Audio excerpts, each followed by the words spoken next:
back with another edition of the Ad Podcast. And today I have a guest that most of you in the industry probably already know.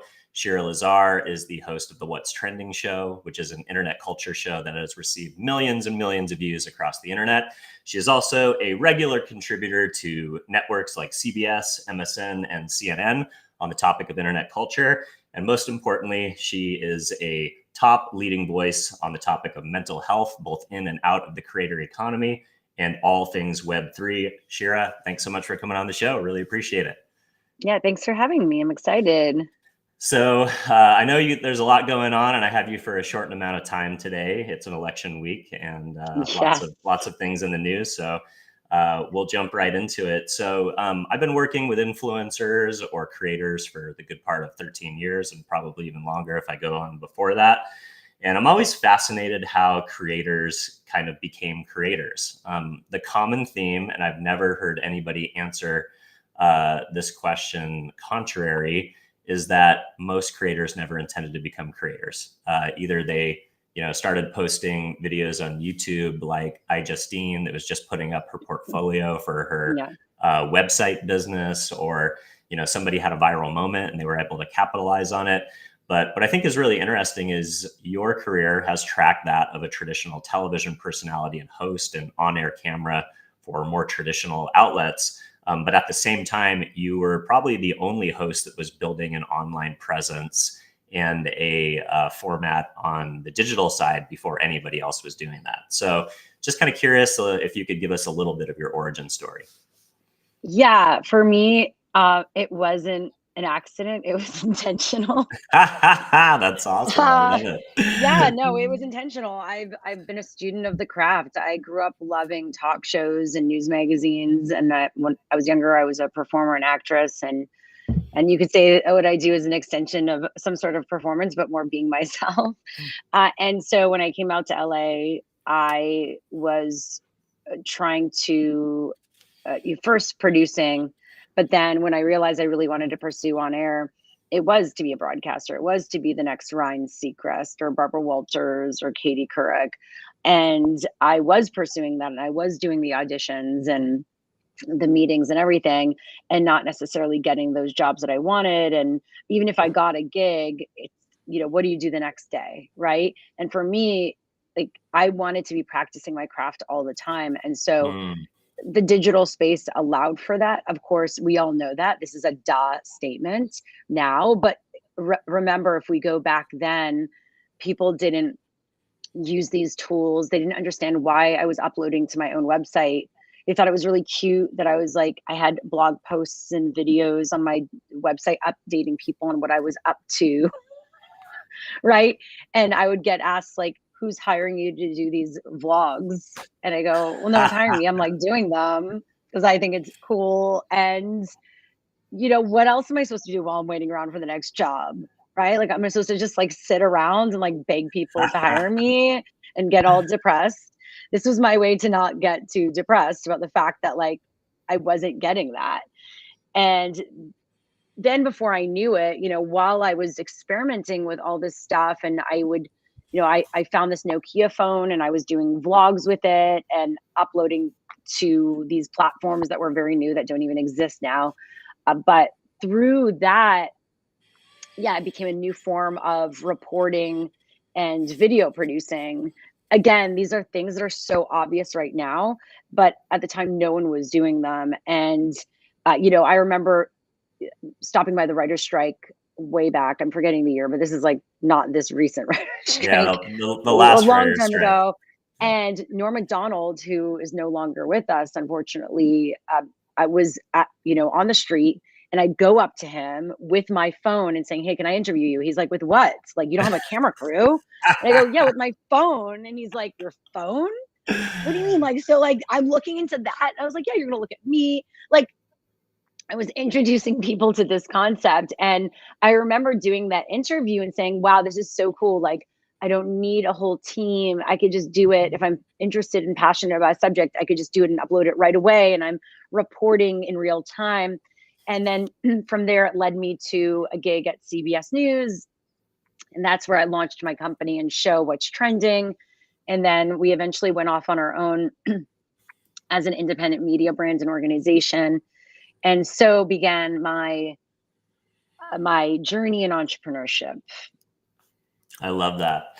Yeah. So, was there a point in your career where your social platforms and the money that you were earning from brand deals and the money that you were advertising from programmatic and like the things you were getting involved in as an entrepreneur and an investor, was there a point where that side of your business like surpassed what you thought you did for a living, which is be a host and get paid to like host for other programs? Or has that, when was the inflection point, if that's already happened? Well, I mean, I think that way back, being an on-air host or being hired by a network, like, you would make a good amount of money. The I see. Yeah, no, there was decent money to be made. The thing is, it wasn't steady, Okay. which is kind of like being a creator, to be honest. And and also it was up to someone else to hire you. So you didn't have any sort of like sovereignty, or there was no way to empower yourself in between unless you were getting hired. And that could be very alienating, and make you feel very powerless over your Mm, career and what you love in your life, right? If you're just going up for these auditions. I mean, you might not know the audition process. Like, you'd go into a room and there'd be like, you'd be sitting in a line with other, for me, other women going all up for the same part, right? And lucky to get a call back. And even in the call back, you'd be doing tests with everyone, and it's like a competition, like a game show. mm, And so imagine doing that though, every week. You It's like, it's a different type of skill set to be able to not just do the job, but get the job. And again, those jobs are so few and far between, and they did pay decent. But then, the jobs ultimately end, and then where are you at? You're stuck with, okay, what's the next job? At the time, it's not like we had social, so you didn't really have your own audience. So mm. you were always looking for the next place to live, right? And so yeah, for the inflection point for me, I guess, was the fact that one, I guess for what's trending, at least, it was that, we got a brand deal at the time, but we own the IP of what's trending, which was very rare for another company like CBS News to do a deal like this with someone owning the Wow. IP. They Yeah. usually, I mean, which is why, beyond other things that happened, but was really why the deal had so much tension and didn't work. There was a lot of conflict around the deal because a Mm, lot of the traditional news folks were like, why are we letting these kids in, owning the thing that we're investing in? This does not make sense.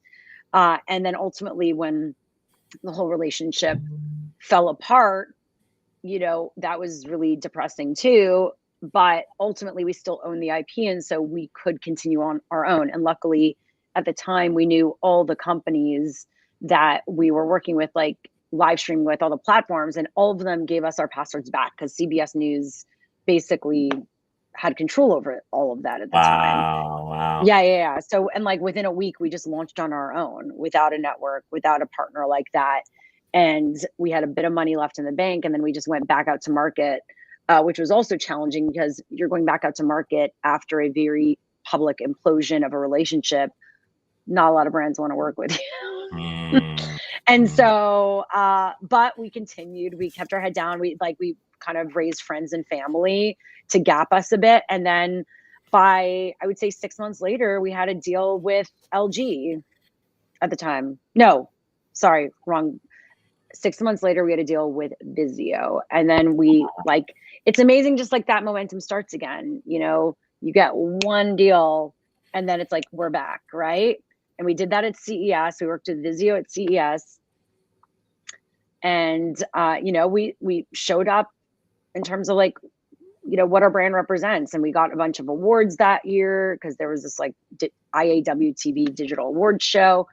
And then it was kind of like, okay, we're back in business, like it was 6 months of, doesn't mean the struggle ended, but it was like 6 months of trying to get out of this perception of where we were and where we were going. So I think that for me was the inflection point of like that ownership, the split, where do we go next? Okay, this isn't just a show. This is a brand. This is a company. And so, yeah, I think like I actually have had more recent aha moments, to be honest, because I feel like the media industry is like really falling apart. And there's so many people, unfortunately, who have lost their jobs. It's really sad. Mm-hmm. And I see this, besides knowing people, like on people posting on social media, like this amazing photographer who's worked his whole career now having to move into affordable housing right now because he can't get a job. He's applying in the news business. Of course, moments like these, unfortunately, force you to think outside the box about your skill set and what else to do. Yeah. I'm fortunate in a way. I was forced to do that way before a lot of people. And it fucking sucked. It sucked at the time. It was hard. A lot of my mental health struggles are because of it. But it's like, which is like propelled me to use my pain for more purpose. I feel like, again, it's like one of those things, like I went through it when a lot of people weren't going through it. And it sucked because I felt more alone because I said, what's wrong with me? I feel like now a lot of people are going through it and a lot of people are going through it. So maybe it feels less alone, but it doesn't change the struggle and how much it sucks. But I feel like my experiences have forced me to now build the strength, the resilience, the muscle to deal with the times that we're in. And I've been just talking about this to like everyone right now, just like how grateful I am to be, have different revenue streams, like from my personal brand. Sometimes I get hired to speak or moderate, to brand deals, and there's a bunch of them coming up, which is amazing. And now there are platforms that you could apply for stuff and see the brand deals coming in, right?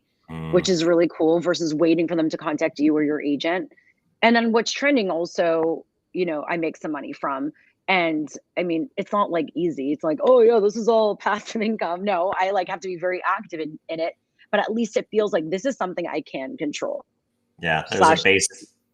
There's some degree of baseline that you've built over the years where, you're not starting from square one every year, with a brand new P&L. Totally. Well, listen, you could have a deal at a hosting deal and make, some people make $500,000 a year. Let's be real. Like some of these on-air jobs, it's not the same as it used to be, but you can make, 200, up. Anyway, that said, you have an awesome job, 401k, benefits, and then in a year, that could all go away, and then you're stuck back at square one again. It's just like any job. And at the very least, I feel like that happens when you own your own business, but then you're kind of used to picking back up and getting going again. And, I just feel like it's so challenging to have to be, going on all these calls and applying for jobs, not getting responses, talking to the headhunters, talking to this, doing the 5-6 interviews. I don't know. That sounds like torture to me. I've just never been that traditional type of person. And so even if I was going to do that, at the very least, like the fact that I have something that could occupy my time and my mind and be purposeful is a lifesaver. Like I've just been recently like, oh my God, I'm so lucky. I'm so fortunate. Like I went through this shit. I've been in the freaking trenches, and it's not like perfect now, but at least I feel like, oh, I have flexibility. I get to work from wherever I want, and I get to make money, even though it's not always stable. But yeah, that's cool. I mean, to some degree, I think you avoided the tradition, even though you wanted to be a host, you avoided the traditional process of having to go to auditions and being, basically judged against a bunch of your peers on whatever, qualities that the producers think are the right ones. And instead of participating in that process, you did what a lot of, traditional entertainment people did, which is go to YouTube and completely bypass the gatekeepers, build your own platform. And then you're getting hired for all those jobs anyways, because people come to you because you're a voice of expertise in a niche or a category. that's ultimately what happens. Like in the end, there are people that are really talented that get jobs through interviews and auditions. That happens. And then there's also people that now get those opportunities because they have an audience and a platform and they're a promotional vehicle, plus they're talented. And for me, I look at the latter, like that for me is the ultimate, because then I have the leverage and I get to call the shots a bit more. And it's not just a for hire. And, there's always this dynamic with brands and with traditional media, like you should be lucky to be working with us and all that. It's like a very toxic relationship, and just like, why are you even working with me if that's how you feel? Like, it's like a relationship. Like if you're going to say to like your partner, like, you should be lucky you're with me. You're like, well then fuck off. Yeah, You know what I mean? sounds a little abusive, like the type of It's thing that abusive. people would get Me Too'd for that if they were Well, humans, no, not but brands. these things are happening in a subtle way with relationship with talent and creators. It's not so overt. It's very covert. It's very subtle.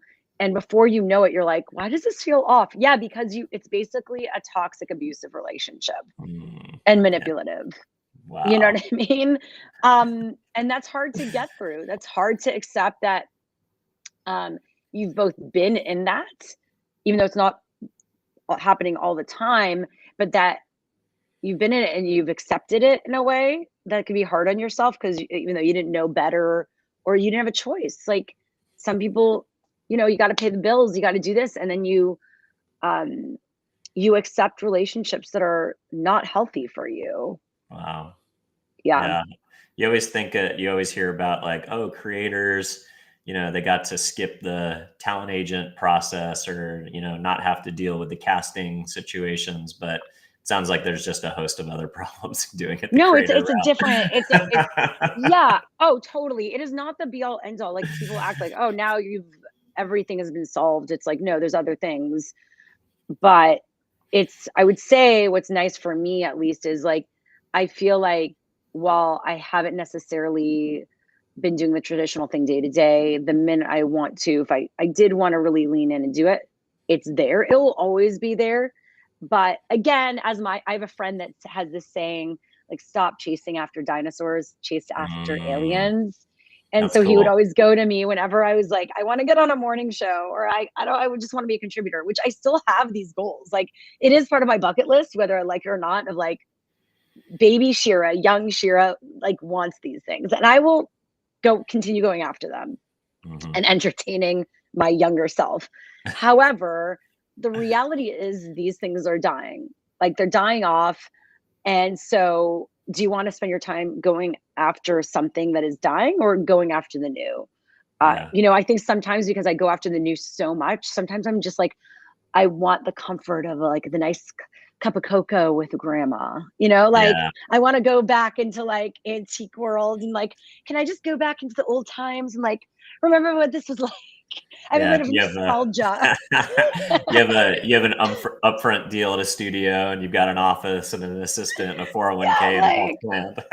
yeah, and like listen, I had that with a radio show. I had a daily afternoon drive radio show and it was so much fun. It was a bucket list job. It was a lot of work. I was like, I get paid more for one video that I do on social media than I did it for a month of work. Wow. But did it help And cross-pollinate your platforms? I think it was more like not really. It was more a So you brought master's the audience in to them? it wasn't even that. It's like that it didn't even cross pollinate that much, to be honest. It was like kind of Wow. some people that follow me on Instagram are like, oh, it's because of that. But like a lot of times the people on Instagram are not they're not tuning into a radio station in Right. Palm Springs, Yeah. clearly. And then, or even though it's streaming, they're not necessarily, some of them would put on a streaming station while working, but like that was hard. And because it was like radio, it wasn't like we were producing it for that type of audience. It was like we were producing it more for a radio station. So there were breaks and all that. And it was more for like people driving home, right? And not Yeah. all people are doing that anymore. Some, including post COVID, people aren't like, having that time to just turn on the radio while they're driving. Yeah. Or if they are So now, they're doing it's it a through different Apple CarPlay or behavior.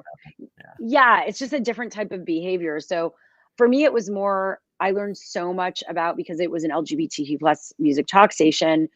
I learned a lot about identity and intersectionality and what it is to really be an ally and an accomplice. And that informs my work I do every day, including in other places like tech and creator space and the news. And for that, I'm very grateful, because it was like a master's in that. And also a master's in broadcasting, like learning how to do things quickly on the go. There's certain things, like it's a muscle. Definitely, I'd be a bit, uh, what's the word? It wouldn't be as easy if I just jumped in, like jumping on a bicycle again. But it Mm, is, it's a muscle that you grow, and it's like getting, Malcolm Gladwell says, the 10,000 hours. Like it helped yeah. me get those 10,000 hours. And so that was more of it. It was more like, yeah, experiencing this bucket list thing and learning a lot. And then a lot of contacts also in the space, from ACLU to Lambda Legal to nonprofits. Like a lot of the work I do in the mental health space is informed by that too. Mm. So everything happens for a reason. Yeah, it's Um, like and sounds like a professional like work challenge. Like it was, yeah. Yeah, no, at first it was just like, cool, I get to be on the radio. And then it was like, wait a second, there's much more to this than I thought. And yeah, so I'm grateful for that experience. And then interpersonal relationships around it and working with people. Like I did learn a lot. that's So that awesome. said, that is the reality. And for that, I did have my 401k. For that, I did Mhm. have health, and that, despite getting paid what I get paid for one video for 1 month, that was nice to have. But then it became the realities of the flexibility and all that. Mm. And just then at a certain point, I felt like I maxed on my growth there. But it was still nice to know for a year I was getting that much every month. Like there are some months where I'm like, oh, well, maybe I made a chunk of money last month, but then this month there's nothing. And so it becomes like you're your own business. You're a small business as an individual and as a creator. You have to like figure out how to use your cash flow. Even if you're making a chunk of money 1 month, that Mm. doesn't mean you use all that money that month. You know what I mean? Yeah, That yeah. might be the money for next month too. There's some need for some creator financial literacy for Yes, sure, right? that totally. I have conversations with creators all the time. I know we're talking to marketers right now, but even people No, no, like, by the I way, that mean, are, there's a lot of people in the creator economy for sure too, because I've been, yeah, basically in the marketing space around, creators for 13 yeah. years. So that's a good portion of the audience. But what I would say is, even in this time, that a lot of marketing people are going independent. And I'm even Mm, having friends who are like, oh, you've been doing this for a long time, this independent thing. Like, how do you do it? What do you do? You should be getting an LLC and or S Corp and getting paid through that. How do you consult? Like looking at your business in different ways, and you hustle in a different way, right? So mhm. these are things I think that, again, all of us are small business owners in different ways. So how do we approach that? And I think that's you know, how I look at it, Yeah, no, creating I those love that. opportunities. So I wanted to ask you, so you've been doing this for a minute. Do you err towards the side of working with a talent agent or manager, or do you have like more of like an in-house business person or like COO or a team in-house? Like, what's your point of view on that? Yeah, it changes for my company and for myself. So, Mhm. and it's obviously evolved over time. I have an agent, shout out Gersh, Mark Turner, Yee. and Love Gersh. he negotiates it was previously A3. Yeah. He negotiates my brand deals, anything that comes in, and looks at the contracts, takes 10%, and then should be getting me also opportunities. So they say. And I don't have a business manager right now. Like I have a bookkeeper and an accountant. And at this point, I'm pretty set up around that. And I have go-to lawyers that are ready to go, right? As things pop up. And then Nice. for what's trending, same thing. Like, oh, well, we're not really buying. Oh, That was weird. Yep. We're not, What's Trending is not really represented by an agent or anything, but we do have our go-to like lawyers waiting to go, whether it be, for contracts for team members to more entertainment law, external contracts. Because we also work on the marketing side. Sometimes we get hired by brands to hire other creators and influencers. So we're doing some of that too. And on the operation side, actually, that's been a sore subject, because when I started the company, I did have a co-founder that was more CEO operations, and I got to be Shira and do what I do. I like to talk to people. I like to come up with fun ideas and be the connector and get people excited. It kind of threw me into having to move into the leadership side of things, which is not that I wasn't a leader there, but more into the executive side, and really make sure everything was staying intact. And I would say that's where there's been a bit of a gap on and off. So yeah, if you have a company, making sure that you have someone on the operations side to help you, like understanding your strengths and weaknesses as a CEO, and what kind of CEO you want to be. Some CEOs are more behind the scenes and they like that, right? And some are more front facing, and you need to like let yourself do the thing you know how to do best and get other people to support those gaps. I think for me, I've definitely had to, out of survival, do everything, and like I've made it work. It's not like the best case scenario, but it is what it is. And so more recently, I got someone to help on the operations side for stuff that it's just too much for me to do, as just a second opinion. And so yeah, I would really recommend that. I But love that. but ultimately, someone recently said to me, a friend was like, who's in business, was like, you really need a business manager, and to really be the Shira business manager, and then they're also working on all your businesses. That was an interesting model that I thought, where it makes sense, because I have a friend who works with Eva Longoria, for instance, and Eva Longoria has, she's Eva Longoria. She has her acting Yeah, and all she got a that. lot going on. She has her manager side, but like this person works on her businesses. So, well, maybe she's not day to day. She's making sure they're staying on course, and all that, and the brand deals and the this and that. And so I do think that would be good, because I also have Peace Inside Live, which we're doing a lot around creators for mental health, and that's starting to get some traction. And so, in this model, I would get a business manager to keep What's Trending profitable, my Creators for Mental Health profitable, and then Shira Lazar as a brand's business profitable. It's hard to find that person. Wide tree of opportunities. Yeah, and it's hard to find that person that is willing to do that. And are they making the question, like the percentage, is it monthly cost, all that. It's a hard role to fill, to look at contracts, to be business savvy, to understand the creator space, to be able to do that diligence, to be able to manage those relationships. So I'm just trying the best that I can do with what I've got. For everybody watching, don't forget to flood resumes at Shira at the end of the show. So yeah, right. Yeah. If you have ideas and models that I could work with, I'm down to talk. Yeah, no, a fraternity brother of mine does that for Will.i.am, but it's cool. across his, like you said, like it's mainly around his portfolio of VC investments, in which he's very active, obviously. Yeah. So I think there's probably a model there, and everybody obviously has different economies of scale, but I'm sure if it's not somebody who's a full-time person.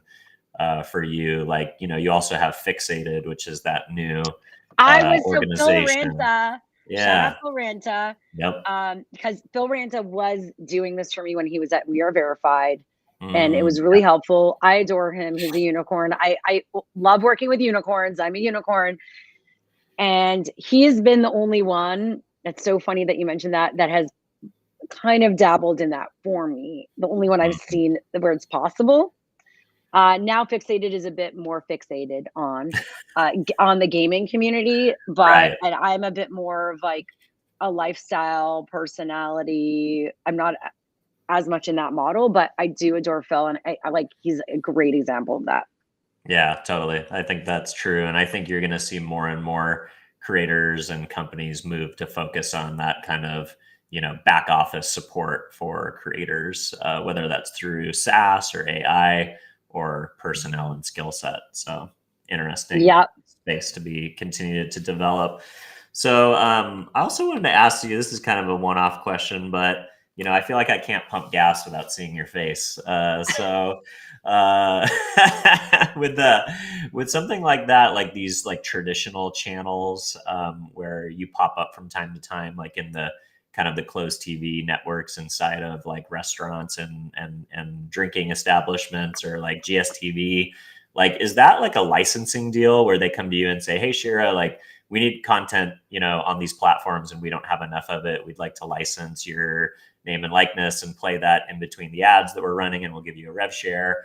Or is that like you wanting to market and get your brand out there and then you do some kind of an ad buy? I know that's a little bit of inside baseball, but I feel like it's interesting because that's where I've come in contact with your brand very often. So that's awesome. Yeah, no, it should be the first thing. yeah. And some companies do that.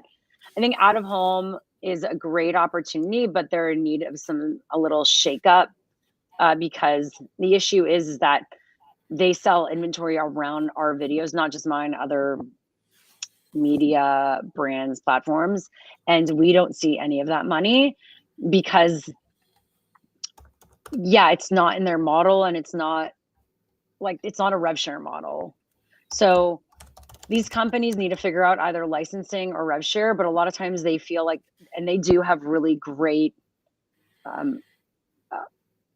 real estate that people want, that people pay for, but that's also not in our model to necessarily pay to be there. So I think that, and I have these conversations, I've had them with the CEO there and a lot of other people, where it's like, if you really want to create a healthy working environment for, what you do with brands, what you do with media partners, and I would say content creators, if we're moving more into the creator economy, like you need to create a healthy working relationship. And so like, if you can't figure out the rev share thing, because you can't figure out the play against the this, the that, because like of how it works, then do minimum licensing agreements or minimum guarantees, but they're not doing that. So it puts us in a position where we want that real estate. And they say, well, typically it would cost this, so you're getting it for free. I just feel like that, again, is so manipulative. It's not just GSTV, and I do adore them, and I love Sean, who's the CEO, but like, it's others too. It's like, you're lucky to be here, this, that. And I'm like, again, if we're starting our relationship that way, it's not going to work, but they know they could do it.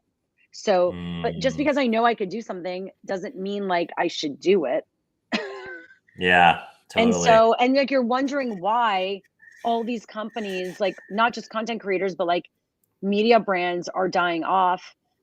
It's because of many other things. But like, one of the things is there's so many places that want and need our content, but they refuse to pay. Yeah. And so it puts us in a position where we can't sustain the output.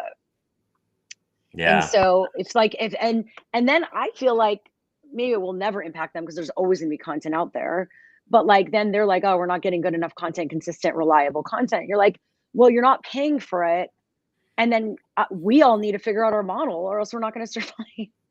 So you become deprioritized. But I would say, like, we work with Screen Vision, which is theaters. They pay for a monthly piece of content. They're great. Cool. Yeah, like there are people that do it. But I think like my hope is they end up getting, if they're not going to do upfront licensing, a rev share model. And, that would be ideal. Like a lot of times they're like, well, you could put a brand against this and we can include it in our sales deck, or they can sell against it. And a lot of times we are included in sales packages, but it doesn't happen ever. So like, you're relying on not only a small media brand who's already providing you free content, but then we're also using our sales team. Like, how much more free labor can we do?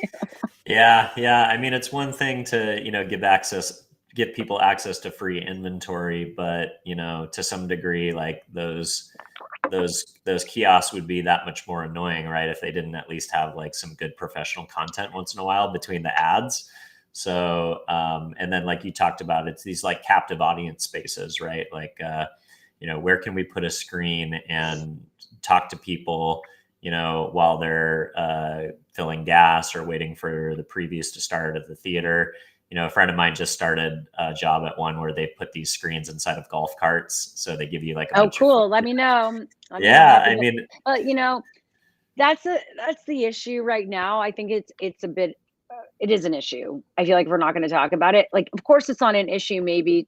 And I do feel like they do minimum guarantees for bigger companies. Or I was talking to another out of home company that actually NBC paid to be there because they want to be able to exclusively sell their brands against that. So that's great. So I think those are the deals that they're hoping for, where you're paying to be on our screens and then that becomes inventory for you to sell against. Yeah. But even with those deals, they still have gaps. And so if you're going to be going to small businesses now, you need to have a different model for small business, small media companies, content creators. That's what I would say. Like, advocacy for the independent folks. Like, we are not NBC. We're not like ABC. And even those companies are falling apart, let alone like, look at our like small, nimble companies that are barely keeping it together. And like, we want to do these deals and we should be able to do these deals. We just need even just a little bit of love. Yeah. I feel like that's not too much to ask. Well, hey, I know I only have you till 11, so I want to be respectful of your time, and I also want to be respectful of why I pitched you to come on the show to begin with, and be fair. And so, you've started you call it a community, a collective, an agency, which I think is really interesting, but really addressing the issue of mental health, both in society and in the creator economy at large. Would love to just get a few minutes on that as we kind of close the gap on the end of the show, and then I give you time to plug whatever you want. But do you want to tell the audience a little bit about what you're doing there and how people can get involved? Yes, I can move on from like the stress of these like revenue models on from my rant that gives me anxiety, clearly. So a lot of my experience in the creator economy and just being an independent contractor and small business owner for years has had a lot of ups and downs. And that led me on an exploration of my own mental health. And so it was very much something that was behind the scenes for a long time. And then I started to explore how I could bring it to the work I do. And that came through then in my personal brand and my platforms that I have. And then in 2020, I started an organization with a friend of mine called Peace Inside Live. And we started out just doing actually virtual classes for folks. It was donation-based during COVID, a much needed time when it started. And then we moved on to corporate wellness, and then actually doing a lot of customized wellness programs for even Web3 and in Discord and the metaverse, and using tech to figure out how to innovate wellness and mental health. And with all, that even had changes. And then as I was trying to explore, like, okay, what's next for this project? Because in many ways it was a side hustle passion project. I found that there was a need, and I guess it was finally like my two worlds colliding. I was like, oh, now all this work the past like 6 years makes sense. Where I was like, well, the creator economy, like, we always talk about this. I go to events, where mental health and wellness is very much front and center, but no one's actually focusing on this. But I'm hearing a lot of talk around this. And there's, again, a lot of wellness events. And so I said, well, what if we created safe spaces where we can literally bring the creator community together to talk about where we're at and also provide tools to support ourselves and therefore also our communities. And so we did a proof of concept in June in LA, and it was awesome. And then since then, we did an event with Shopify in New York, and we're looking towards 2025 and a lot of big partnerships where we could do pop-up events. My goal is around the world where there are creators, as well as integrating into any sort of accelerators and working with companies in the creator economy to make sure that they are integrating this into what they're building, including if they're working with creators and even their own teams, like making sure that mental health is a focus, is part of it. You know, obviously there's other priorities, but that it's not left behind. And, you know, again, this informs the products we're creating, the ecosystem we're building, and how we're working with each other, and how brands also work with creators. Once I think these conversations are more front and center and not just like randomly talked about, I think it will change, you know, how we build a more sustainable I space love for all it. of Well, us. if you look at the statistic that Yeah. 67% of all Gen Z and Gen Alpha want to be a creator, and if you trans that to the actual social platforms right now, 7% of all social media accounts are now creator accounts. So this is not.